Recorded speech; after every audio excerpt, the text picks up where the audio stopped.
নমস্কার বন্ধুরা, শুভ নীল ষষ্ঠী। তো কেমন আছো তোমরা সবাই? এখানে আমার সকাল সকাল পুজো দেওয়া হয়ে গেছে, আমিও রেডি হয়ে গেছি। আমাদের যে ভগড়া শিব মন্দির সেখানে যাব আজকে। তো এই যে দেখতেই পারছো আমাদের এখানে আমার সব ঠাকুরকে বাড়ির পুজো দিয়ে দিয়েছি সকাল সকাল। তারপরে আমরা টোটো করে নেমে পড়লাম। আমি, আমার দুটো দিদা এসেছে, মামি, মা, ভাই চলে এসেছি আমরা সবাই মন্দিরে। এই যে দেখতেই পাচ্ছ আমার ছেলেকে নিয়ে আমার ভাই চলে গেল।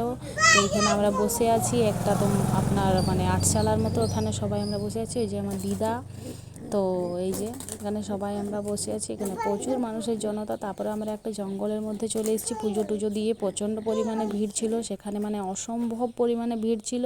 সেই জন্য আমরা আপনার পুজোর কোনো কিছুই তুলতে পারিনি। খুব কষ্টের পরিমাণে ঢুকে এখানে আমরা মানে পুজোটা দিয়েছি। তো এখানে এই যে সবাই খেতে বসেছে, অনেক মানুষ ছিল। এই জঙ্গলটার মধ্যেই খাচ্ছিল, কারণ বাকি জায়গায় প্রচণ্ড পরিমাণে মেলা বসেছে। যে এই আমরাও বসে পড়েছি, যে আমার মা সবজি ঢালছে। তো এই যে এখানে মানে সবাই নিজের নিজের নিরামিষ তরকারি এনেছে।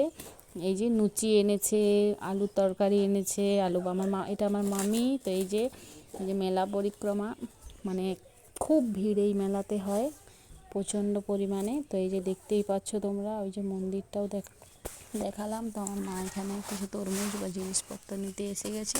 মেলাটা দেখতেই পাচ্ছ। তো মেলাটা আমি শেষ করে দিলাম। তো যাই হোক, তোমরা দেখতে থাকো, আর কেমন হয়েছে অবশ্যই জানিও। সময় খুব খারাপ চলছে, আমি সেরকম কিছু তুলতেও পারি না যে তোমরা সবাই দেখবে আমার ভিডিও।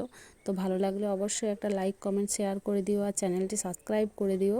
সবাই সবার পাশে থেকো, তবেই হয়তো আমরা উঠে দাঁড়াতে পারবো কোনো দিন। তো ভালো লাগলে অবশ্যই জানিও। আর সবাই ভালো থেকো, সুস্থ থেকো।